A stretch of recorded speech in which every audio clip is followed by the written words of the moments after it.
ஆசிரியர்கள் அனைவருக்கும் வணக்கம். எஸ்ஜிடி பணி நியமனத்தில் மிக முக்கியமான ஒரு தகவல்.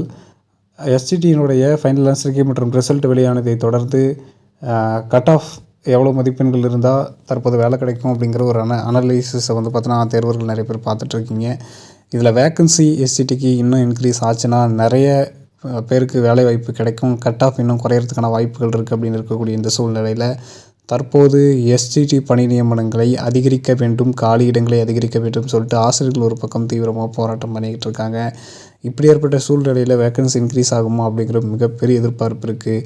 வேக்கன்சி இன்க்ரீஸ் ஆனால் நிறைய பேருக்கு, நூற்றுக்கணக்கான பேருக்கு அவங்களோட பணி நியமனம் உறுதியாக்கப்படும். சப்போஸ் வேக்கன்சி ஒரு 500 இன்க்ரீஸ் பண்ணால் கூட இன்னும் நிறைய பேருக்கு சிவியில் வாய்ப்பு கிடைக்கும். பணி நியமனத்தில் நிறைய பேருக்கு வாய்ப்பு கிடைக்கும் அப்படிங்கிறவர் நிறைய பேர் ரொம்ப அவரோட எதிர்பார்த்துட்ருக்கீங்க. ஆசிரியர்கள் தங்களோட கோரிக்கைகளை அரசுக்கு வலுவாக வச்சுருக்காங்க.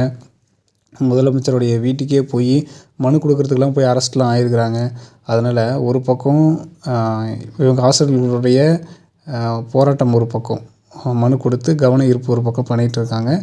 இன்னொரு பக்கம் டிஆர்பி எஸ்டிடிக்கான அடுத்தடுத்த ப்ராசஸை தீவிரமாக செய்து கொண்டு இருக்கிறது. இன்னொரு பக்கம் ஆசிரியர்கள் பெரும் எதிர்பார்ப்போடு இருக்காங்க. இந்த சூழ்நிலையில் அந்த பணி நியமனம் அதிகரிச்சிச்சுன்னா இன்னும் கட் ஆஃப் குறையும், நிறைய பேருக்கு வாய்ப்புகள் கிடைக்கும். வாய்ப்பு இருக்கா வேக்கன்சி இன்க்ரீஸ் ஆகிறதுக்கு எஸ்டிடிக்கு அப்படின்னா கண்டிப்பாக வாய்ப்பு இருக்குது. ஏன்னா இதுக்கு முன்னாடி நம்ம சிவிக்கு முன்னாடி கூட இந்த மாதிரி வேக்கன்சி இன்க்ரீஸ் பண்ணிவிட்டு கடைசி டைமில் கூட இன்க்ரீஸ் பண்ண ஹிஸ்ட்ரிலாம் இருக்குது. அதனால் வேக்கன்சி அவங்க நினச்சா கண்டிப்பாக இன்க்ரீஸ் பண்ணுவாங்க. அதுக்கும் வாய்ப்பு இருக்குது. என்ன நடக்கிறது பொறுத்து இருந்து பார்க்கலாம். மேலும் இது மாதிரியான டிஆர்பி மற்றும் பள்ளிக்கல்வித்துறை சம்பந்தமான உடனடி தகவல்கள் மற்றும் அப்டேட்களுக்கு நம்ம சேனலை சப்ஸ்கிரைப் பண்ணி பக்கத்தில் இருக்க பெல் ஐகானை கிளிக் பண்ணிக்கோங்க. அப்போ தான் எந்த தகவலையும் மிஸ் பண்ணாமல் பார்க்க முடியும். நன்றி.